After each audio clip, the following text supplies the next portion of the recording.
by Ustad Omar, who will be making his way after. So I ask you, brothers and sisters, to please keep the noise down. Let us be quiet so that we can take maximum benefit from the Shaykh as he is here with us today. Jazakumullahu khairan. Bismillah ar-Rahman ar-Rahim. Alhamdulillah Rabbil Alameen. Alhamdulillahi wa kafa wa salawatullahi wa salamuhu wa ala nabiyyina al-Mustafa. Wa ashhadu an la ilaha illa Allah wahdahu la sharika lah. Wa ashhadu anna Muhammadan abduhu wa rasuluhu sallallahu alayhi wa sallam tasliman kathira amma ba'du. As it relates to the rights of the Prophet sallallahu alaihi wasallam, he has many rights upon every single person here individually, whether you are African or non-African, Arab or non-Arab, a man or woman, whether you are an older person or a younger person, whether you're married, not married, rich or poor.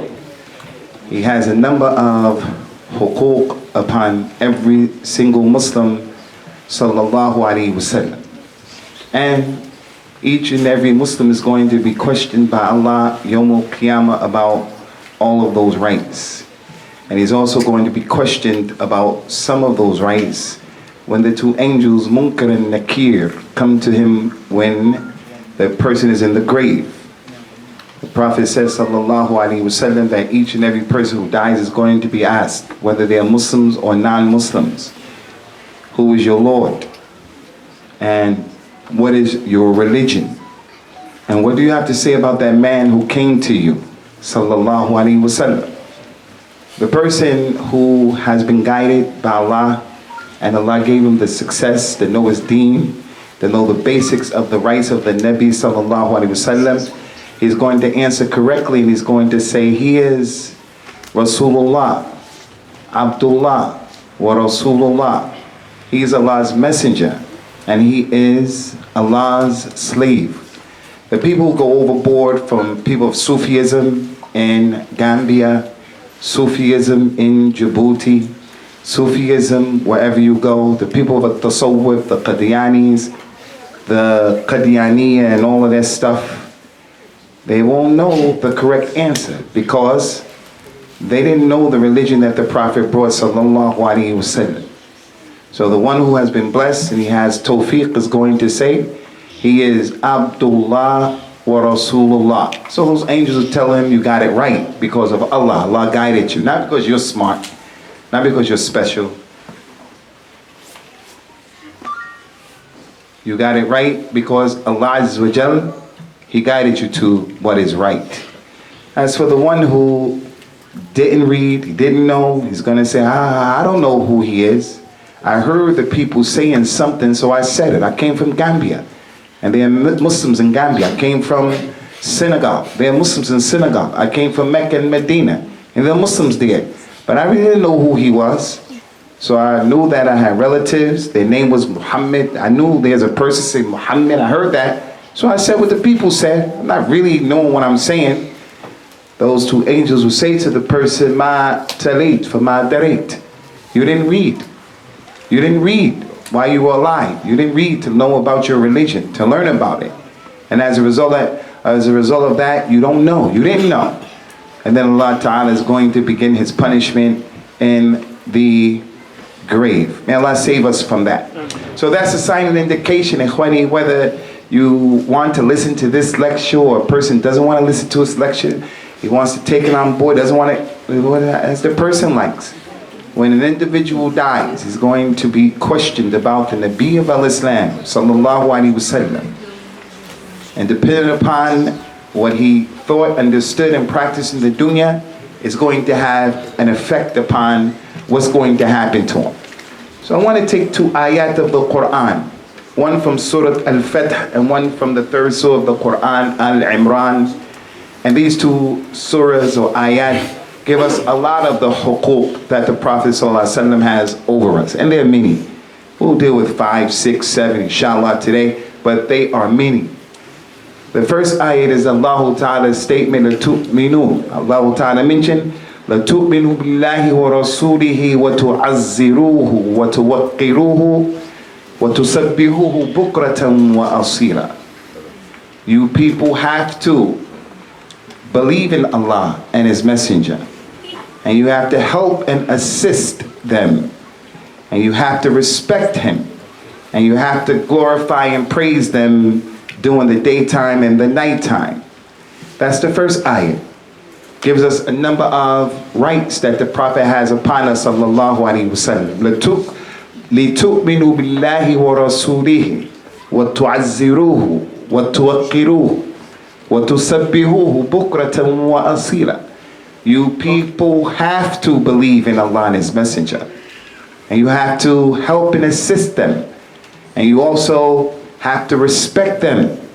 And you have to praise them during the daytime and praise them during the nighttime. The second ayah is a statement of Allah Ta'ala, وَإِذْ أَخَذَ اللَّهُ مِيثَاقَ النَّبِيِّينَ لَمَا آتَيْتُكُم مِّن كِتَابٍ وَحِكْمَةٍ ثُمَّ جَاءَكُمْ رَسُولٌ مُصَدِّقٌ لِمَا مَعَكُمْ لَتُؤْمِنُنَّ بِهِ وَلَتَنْصُرُنَّهُ قَالَ أَأَقْرَرْتُمْ وَأَخَذْتُمْ عَلَى ذَلِكُمْ إِصْرِي قَالُوا أَقْرَرْنَا قَالَ فَاشْهَدُوا وَأَنَا مَعَكُمْ مِنَ الشَّاهِدِينَ. This is really important ayat. Ikhwani, as all of the ayat of the Quran are important, but as you guys are growing up and you're developing into Islam, there's a point you have to understand. Allah Azza wa Jalla mentioned in the Quran, and remember, Ummah of al-Islam, remember, reflect. When Allah took a covenant, a contract out with all of the prophets and all of the messengers, from the time of Adam all the way up into Isa, salawatullahi wa salamuhu alayhi, each and every one of those prophets, it was said to them, when the messenger comes, sallallahu alaihi wasallam, and you're on the scene, giving da'wah to your people, no matter who you are, Yaqub, Ismail, Ishaq, Zakaria, Idris, no matter who you are, if you're calling your people and you're teaching your people, and then Muhammad the Rasul comes, sallallahu alaihi wasallam, after you have been given the book and after you have been given your own sunnah, then you have to follow Prophet Muhammad sallallahu alaihi wasallam. You have to believe in him and you have to help and assist him. And then it was said, do you agree to that contract? Each and every one of them said, we agree. And Allah says, so witness what we're saying, and I'm from those people who are witnessing. So that's the second ayat, ikhwani, that we want to take today, inshallah, to touch upon this important issue. Both of these ayahs establish that we have to believe in Rasulullah sallallahu alaihi wasallam, al-Iman, and Rasulullah sallallahu alaihi wasallam. فَآمِنُوا بِاللَّهِ وَرَسُولِهِ النَّبِيِّ الْأُمِّيِّ. Many ayat commanded us, believe in Allah and believe in His Messenger, the illiterate Prophet. So Muslims have to believe that Prophet Muhammad sallallahu alaihi wasallam could not read and he couldn't write. And although he couldn't read and he couldn't write, he put a lot of emphasis on learning how to read and learning how to write. So you young people have to understand that Prophet Muhammad has encouraged and commanded that you learn your religion, and you also learn things about the dunya so that you don't grow up as a bum. You don't grow up as a person who's a bum. Kuffar have to take care of you. You have to be on welfare. You don't take care of yourself. The man came and he wanted to get some sadaqah from the Prophet. Sadaqah from the masjid is permissible. Rasulullah told that man, sallallahu alaihi wasallam, for you, any of you, to take an axe and to go to the forest or somewhere where some trees are and to chop the tree down and sell it for wood is better than asking people for sadaqah. He said that the hand that is up, that is given, is better than the hand that is below. So I need money and I'm going to ask this brother, can you please help me? I need money. The one who was given, his hand is better than the one who was taken. He is a Muslim, I'm a Muslim. What if the one who was given is a kafir, like in this society? So we want to make that point loud and clear for our community, that we all have a religious responsibility to learn, to get educated. So you have to believe in Allah and His Messenger, the one who is illiterate, sallallahu alaihi wa ala alihi wa sallam. He mentioned in an authentic hadith that was collected by Imam Bukhari, a Muslim, I have been commanded to fight the people until they bear witness that there is no God worthy of worship, and until they bear witness that I am Abdullah and Rasulullah. People have to believe in the Nabi sallallahu alaihi wasallam. You have to believe in everything he said, whether you can get your head around it and whether you can't get your head around it. You have to believe, and you have to believe that what he said is going to be beneficial for you. So when the Prophet sallallahu alaihi wasallam, for an example, the lady says, I believe in Prophet Muhammad sallallahu alaihi wasallam, but she doesn't wear hijab. We don't say she doesn't believe in him. We don't say she doesn't, but there's something wrong with her iman. Because part of believing in him is doing the best that you can. I want to mention this. I have 2 sons that came here from my 14 sons. I have some sons who, if the time for salat came in, they'll get up on their own and they'll go make wudu and they'll pray by themselves. But I have some sons who are like some of you. When it's time for salat, they will stay there on the PlayStation if they were left, and salat will come in and go out, and they won't get up on their own. And then if you say to them, do you believe in the Prophet sallallahu alaihi wasallam? He's going to say, yeah, I believe in Rasulullah. We say, okay, you do. But by allowing salat to come in and go out like that, there's something wrong with your iman. So believing in the Nabi sallallahu alaihi wasallam is just not saying it. As Allah Ta'ala mentioned in the Quran to Rasulullah, there was a group of people, they were saying, we believe in Rasulullah, we believe in Rasulullah, we believe in Allah, we believe in Allah, and we love them. Allah revealed that ayat of the Quran, قُلْ إِن كُنْتُمْ تُحِبُّونَ اللَّهَ وَرَسُولَهُ فَاتَّبِعُونِي. Tell them, Muhammad, if you people really love Allah, then follow me. If you do that, Allah will forgive you for your sins. So we have to believe in everything that he says. Now listen to this. Some of your grandfathers and grandmothers, great-grandfathers and grandmothers, those of you who come from Africa, from Gambia, from Somalia, Pakistanis who are here. Some of our grandmothers, grandfathers couldn't read, couldn't write. My grandmother, grandfather from America, they couldn't read, they couldn't write. They were from the South. They were kuffar. Your grandmothers and grandfathers came from Muslim countries, couldn't read, couldn't write. But when they heard and they read ayat about a Dajjal, a hadith about Ya'juj and Ma'juj, when they heard about the Prophet's trip from Mecca to Bayt al-Maqdis and to the 7th heavens, Al-Isra al-Mi'raj, when they heard that the Prophet opened up his fingers like this and water came out, when they heard about all of those miracles, they said, we believe and we obey. They had no doubt. And now the person comes today and he says, technology causes us not to believe in that. I can't believe in Ya'juj and Ma'juj, and I can't believe in the Dajjal, and I can't believe in this and that because white people don't believe in it, because America doesn't believe in it, because Europe doesn't believe in it. We say, no, that's a problem. To this very day, as I sit before you, the Messenger of Allah sallallahu alaihi wasallam has told the world about many things that non-Muslims have not come to know what's the reality of those things. So the Muslim is the individual who he believes in every single thing that the Nabi of Islam said sallallahu alaihi wasallam of what happened in the past and what's going to happen in the future.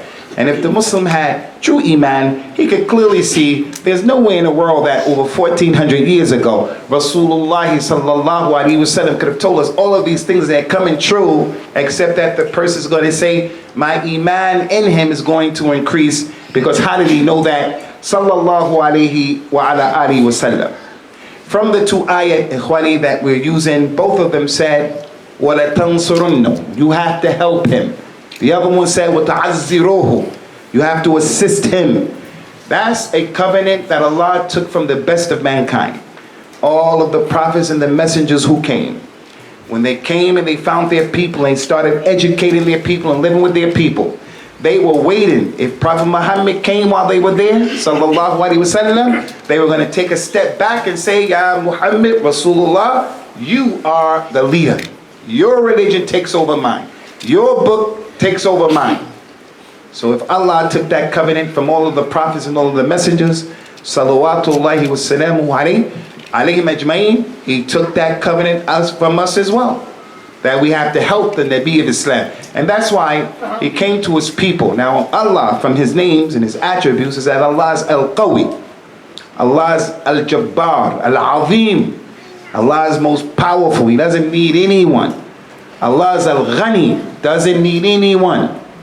He doesn't need us to spread this religion. As a matter of fact, if we don't spread the religion, Allah will change us with a group of people who spread the religion. He doesn't need anyone. He didn't need the prophets and the messengers. Allah could have created everybody. They would have been religious on the same deen. But he sent those prophets and the messengers as a test to warn the people and to guide the people. Those prophets and those messengers that Allah sent, all of them came to the people like Rasulullah. He came to the people and he said to the non-Muslims of Quraysh, Ya ayyuhan nas, man yu'inni ala nashr risalat Rabbi. Who's going to help me to spread the words of my Lord? He could have did that by himself, but you don't live by yourself. We need help. This masjid, in order to get another masjid, inshallah, we need everybody's help, and we need other people. Then the people who go here, we need their help. We assist each other. There's no one who's going to live in this life all by himself. So the Prophet stood before the people and asked him, who's going to help me? Who's going to help me to spread La ilaha illallah? So some of the people accepted from the companions, radiyallahu anhum. And a group of those companions, they are called the Ansar, which means the helpers. The helpers. Those that are the successful ones. Those that get the reward from Allah Ta'ala. Lil fuqara al muhajirina. Allah Ta'ala mentioned Lil fuqara al muhajirina alladhina ukhriju min diyarihim wa amwalihim يبتغون فضلا من الله ورضوانا وينصرون الله ورسوله أولئك هم الصادقون. Allah said that those people from the Muhajirin, those people who made hijrah from Mecca to Al-Medina, they are the ones who were persecuted. They were prevented from living in Mecca and their money was taken from them. They hope for Allah and His Messenger. They hope for Allah and the pleasure of Allah. And they help the Messenger sallallahu alaihi wasallam, and they are the people who will be successful. So we have to help the Prophet. Everybody here has to help the Nabi of Islam. How do you help him? Your name is Muhammad. You don't let people call you Mo, Salah. You don't call it, hey, my name is Muhammad. That's my name is not Mo. Muhammad Ali, the boxer, he didn't have a lot of knowledge. And I think all of you people know Muhammad Ali. He was a strong African-American Muslim hero as far as I'm concerned. May Allah have rahmah upon him. He didn't have knowledge about the religion, but he had courage. He had courage. Today, if someone comes to the Muslim and say, let me buy your religion. Let me buy you. I'm going to buy your religion. I want you not to do this and not to do that about the religion. I'll give you some money. There are a lot of Muslims who do that. She won't wear hijab because she is shy and embarrassed. What people are going to think about her and how they're going to look. He won't leave his beard because he's shy and embarrassed. White people don't look like that. The job that I have, people don't look like that. He won't wear his clothes a certain way, even where he comes from. And I don't say it's haram to wear the monkey suit. I'm not saying that. You can wear the tie and all that, you want to wear it. But we all come from places where we have our own unique identity. I'm not saying it's wajib to dress the way you dress where you come from, but why not? Why not? Because a lot of us, we want to be accepted, and we don't want non-Muslims looking at us being strange. Now, as it relates to those aspects of our religion, there's no room, absolutely no room for any compromise whatsoever. So those companions of the Nabi sallallahu alaihi wasallam, when he came with the dawah of Islam, they accepted this dawah. They took it upon their shoulders to spread the religion. How do you help Allah's Messenger sallallahu alaihi wasallam? You help the masjid that gives lectures like this, and they make it so that we have a place to pray 5 times a day. You help the Nabi sallallahu alaihi wasallam by living in Birmingham and not being a criminal, not being a person who's into gangs. About a week ago, there were 3 people, some of them we knew, where we read they went to prison for 100 years. 3 people, 100 years, because there was a gang war over drugs. A group of Muslims fighting another group of Muslims to see who's going to be able to sell drugs to Muslims. So helping the Nabi of Islam sallallahu alaihi wasallam, ikhwani, is teaching our children how the Prophet was and how he wasn't, sallallahu alaihi wasallam. Is everybody here, like you guys being students, you being the one who, when the teacher looks at you, you may not be the smartest kid in the school, but you're the best behaved. You're that individual. Not the one that you're always in the office of the head teacher because you stole something. You wrote the bad words in the toilet. You know, those really bad curse words. The worst one. It's the Muslim who wrote that. You're the one who stole this. You're the one who broke that. You're the one. Don't be that person. Because those non-Muslims will look at us and they'll say, you know, these people, Muslims, they have a lot of kalam, a lot of rhetoric. They talk a lot. They talk a big game. In basketball, in American basketball, in all sports, I think in America, part of the culture, I don't know soccer, football. But in American sports, when you play American sports, you have to talk a lot to get your opponent off of his game. You talk about his mother, you talk about his father, whatever, just so that he's not concentrating. And sometimes a person can out-talk a person into not making him effective because he's worrying about what you're saying, so he gets mad, he gets thrown off the pitch. The non-Muslims say, you know, these Muslims, they talk a lot. Al-Islam, Al-Islam. Muhammad is the greatest man. Muhammad is beautiful. Sallallahu alaihi wasallam. But then they turn around and say, if that's all true, why are they not good academically? Why are they the ones who are always causing trouble? And the masjid I am in there in Liverpool, there's a school that's not far from our masjid. In the month of Ramadan, the kids your age come to our masjid while the people are praying Taraweeh. They go up to the third floor, open the windows, take these bottles of water and throw them out on the cars that's passing the masjid. And then when the non-Muslims come to the masjid, we say, hey, you want to know about Islam? He said, I don't want to know anything about a religion where you're throwing water bottles on people with driving cars. Next to the masjid is a madrasa. It's a school for us, not a Muslim school, non-Muslims and Muslims as well, the area. Do you know in the month of Ramadan, there were 15 of our kids, while we were praying Taraweeh, they went to the school, climbed over, went into the school, and tried to set the school on fire. Who does that? Who does that? Except an individual, and I understand. I have children. You know, shaitan. The shaitan, he makes the kid do bad. Kid may not necessarily be a real bad, rotten apple, but bad influences. Shaitan is like that. He does that. But we don't find that with the youngsters during the time of the Prophet sallallahu alaihi wasallam. We find the youngsters during his time coming to him sallallahu alaihi wasallam complaining that, Ya Rasulullah, I want to go and I want to make jihad with you. I want to go, I want to make jihad with you. He say, no, you too young. He said, yeah, but I can beat that one in wrestling, the one who you allowed to go. He would allow him to go, sallallahu alaihi wasallam. Our shabab, what do? 2 weeks ago, 3 weeks ago in London, the Muslim killed 2 innocent people, and he calls that jihad? La wallahi. Being extreme and crazy, Boko Haram, Al-Qaeda. No. If a person believes in the Nabi sallallahu alaihi wasallam, he has to help Rasulullah, not by giving a bad example of the deen. Look what used to happen during the time of the Prophet. It's just too many examples. There was a man, he was a troublemaker. His nickname was Dhul Khuwaisira. He came up and he grabbed Prophet Muhammad by his clothes like that, and he twisted his collar and he told him, give me some more money.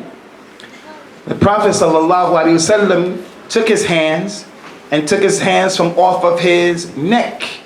And he could have bent his hand and cracked and snapped both of his wrists if he wanted to, because he was that strong, sallallahu alaihi wasallam.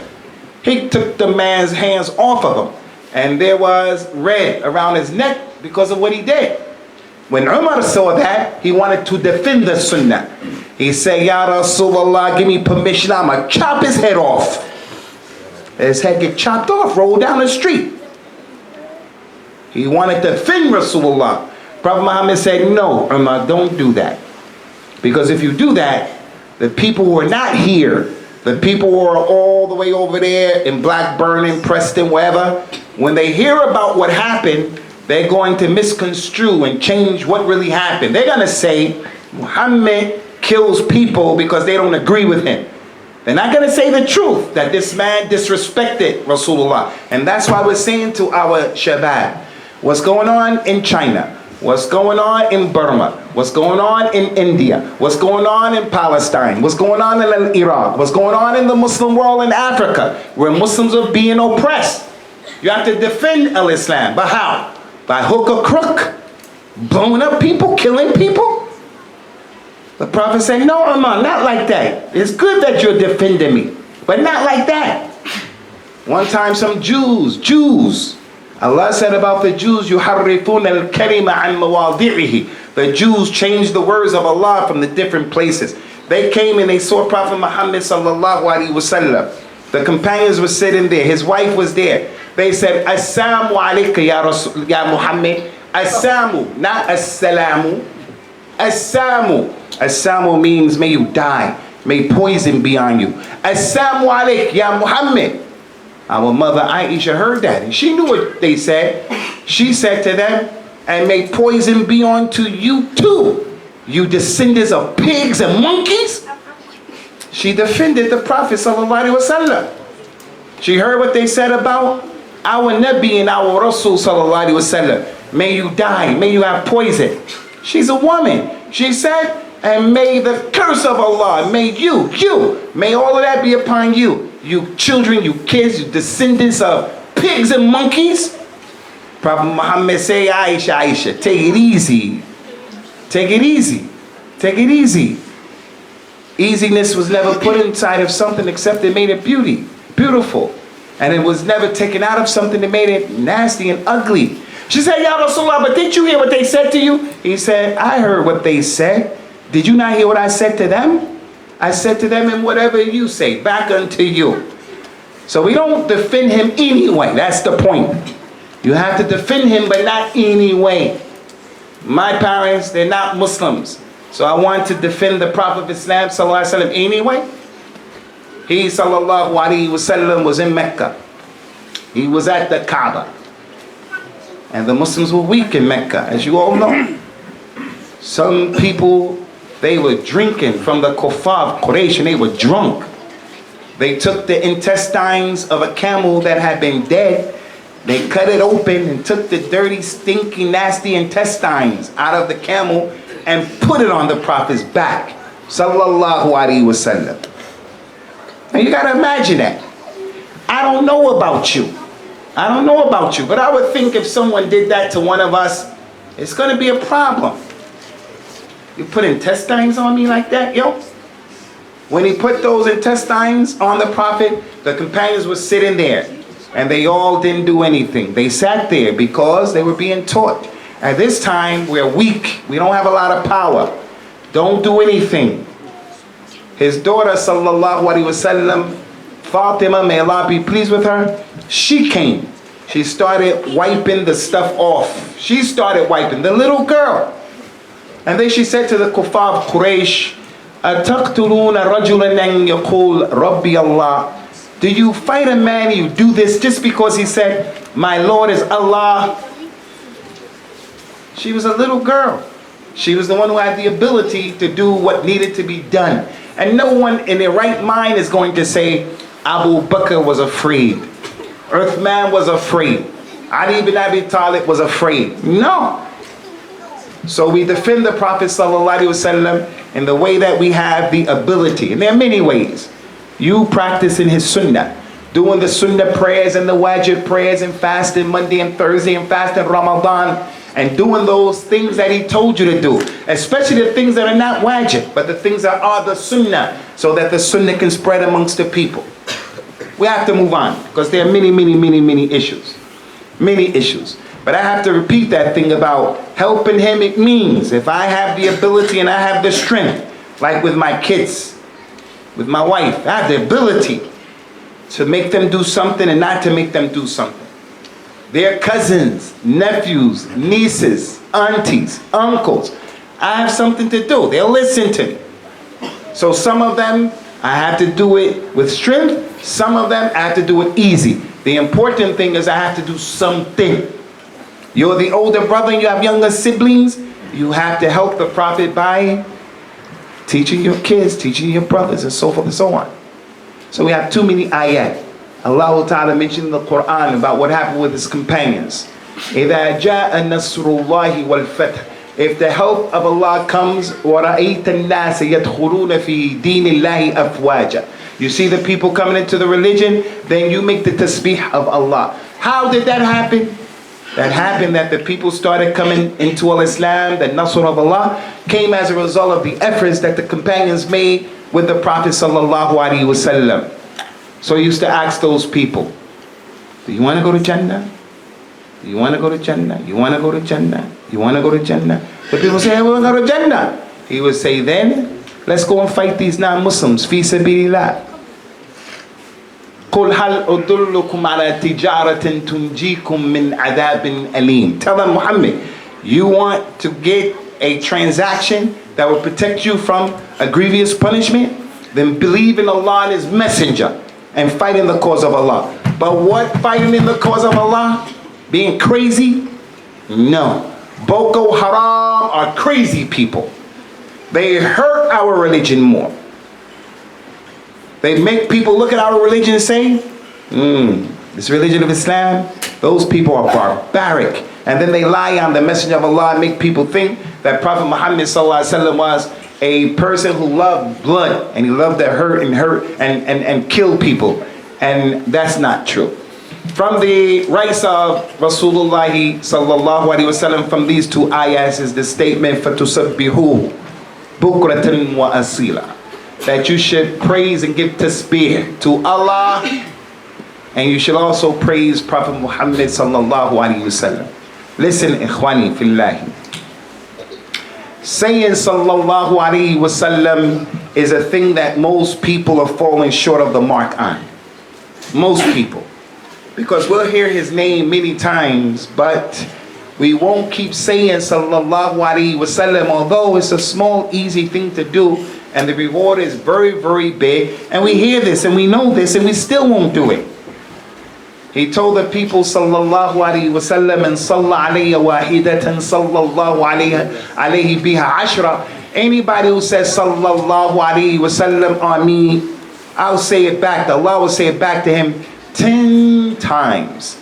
So those companions, whenever they heard his name, sallallahu alaihi wasallam, that's what they used to say. And this is one of the benefits of being in the masjid, that maybe when you're outside and you're doing your thing, like Handala and Abu Bakr, may Allah be pleased with them, they say, you know, Ya Rasulullah, when we are around you and we're in your company, we feel like our iman is very, very, very, very high. But when we leave you and we go with our families, we start to forget things. He said that's how iman is. It's up and down. So when you're in the masjid, that's when you're being reminded, because his name is being mentioned and you're in an environment. So you have to try to be in the masjid as much as possible and try to be around people who are religious, so you can say when you hear his name, sallallahu alaihi wasallam. He said any and everybody who comes into a majlis is when you go into a room for the first time, like when you first go into your classroom, when you change classes and you go into the lunchroom, when you change and you go into your house, when you come into the masjid, any room you go into. The Prophet says sallallahu alaihi wasallam, anyone who doesn't say sallallahu alaihi wasallam when he goes into that room, that sitting is going to come and it's going to be a cause of sorrow for that individual. So we can't impress upon you enough. The person comes Yawmul Qiyamah and he's all the way up in a very high place of Al-Jannah. He didn't make a tahajjud, he didn't fast Thursday and Friday, he didn't give a lot of sadaqah, he didn't pray in the first row, he didn't. It would be asked, how did you get that high? It would be known, it would be made known. He used to say sallallahu alaihi wasallam all the time. All the time. I mentioned Muhammad Ali, but I didn't make the point. I got to go back to that point. I have to go back to that point. Muhammad Ali, the boxer, he didn't have a lot of knowledge. He didn't know much about Islam. He says some things that are not correct religiously. We ask Allah to forgive him for that, and we free ourselves from the stuff he used to say. But they couldn't buy him off. And we don't have people like this today. Unfortunately. We don't have people. He's at the top of his game. He's a heavyweight champion of the whole world. And he was telling these people things about the religion that Muslims were afraid of. He was telling things about African Americans demanding the rights for our people. When he died, or before he died, they say, hey, listen, we're gonna give you a star with your name in Hollywood, where all of the famous people in America, anybody who's famous, they have a star in Hollywood. He said, okay, I'll take the star, I don't mind. I'm famous, no mind, I don't have a problem with that. But I have a problem with you putting my name on the ground, where people are gonna walk on my name. He said, my name is the name of Muhammad, the greatest prophet and messenger. He said, his name shouldn't be on the ground. They said, okay, we're gonna put it on the corner of a building. He's the only person who has that distinction, the only one. Why do I say that? I say that to tell you, when the people come to try to bribe you about your religion, they try to push you off of the square of your religion. I don't say you should spit at people. I don't say you should poke their eyes out. I don't say that you should be abrasive and nasty and obnoxious. I say that you tell people, no way, Jose, I ain't doing that. So those non-Muslims came to the Nabi sallallahu alaihi wasallam. When they saw Islam kept growing, kept spreading, they said, look, we can't stop your religion. So what we want to do is, we'll worship Allah this year with you by himself, and the next year you worship Allah with us. We'll do that. And those ayahs were revealed. Say, oh, you believe. Qul ya ayyuhal kafirun. I don't worship what you worship. You don't worship what I worship. We're not compromising our religion. Christmas. Do you know that some Muslims put Christmas tree in the masjid? Christmas tree in the masjid. I went to Vodafone to sort my phone out last week. Right here in Birmingham. I went to Vodafone. In Vodafone, all of the workers were Muslims. Most of them were young Muslims. And we like that they're working in order to pay their bills, to go to school, whatever. They had sweaters. The sweaters were red, white, and green. They had reindeer, they had Santa Claus.